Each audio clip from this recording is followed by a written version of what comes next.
Struggling to fall asleep, stay asleep, or wake up feeling refreshed? In just 3 minutes, I'll show you how to take your sleep to the next level. Let's get started. First, you gotta stick to a consistent sleep schedule. So you wanna go to bed and wake up at the same time every day, even on weekends. So this trains your body's internal clock, also known as your circadian rhythm, makes it easier to fall asleep and wake up naturally. And actionable step for this is we can set an alarm for your bedtime and your waking up time. Next, to create relaxation, we want to make your environment a cozy space. So put a book by your bedside and read about 20 minutes before you plan to go to bed. You also want to make your room as cozy as possible to trick your brain into falling asleep faster. Okay, so this is a very big one, like most important one. If you're gonna take anything from this video, at least take this one.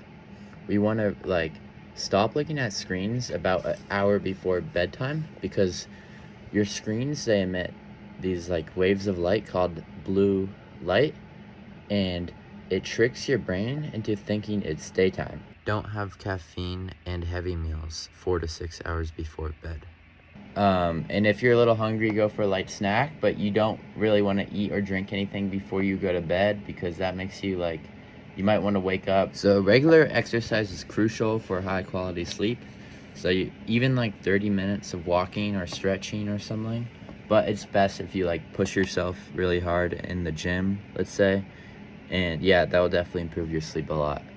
Okay, this is another crucial tip. If you are trying to fall asleep and you can't fall asleep, let's say you're tossing and turning, do not keep on trying to fall asleep. You want to get up, read a book, do something calming for about 20 minutes until you feel tired. And then you're going to want to go back to sleep. And this will really help you. Okay, this next one might be the most important one of all. You want to reserve your bed to only sleep in. You don't want to watch TV or be on your phone in your bed. Only use it for sleeping. Okay, after all that, if you're still having a little bit of trouble sleeping, you can try melatonin pills. Especially ashwagandha, I think it really helps, and you should research into that if you're interested. Okay, so if you implement all these steps, you will probably be getting at least 3 times better sleep than you are right now. So yeah, make sure to implement these steps. Take notes if you wish. I think that's a good idea to take notes. And yeah, apply it. And if you like the video, subscribe and like it.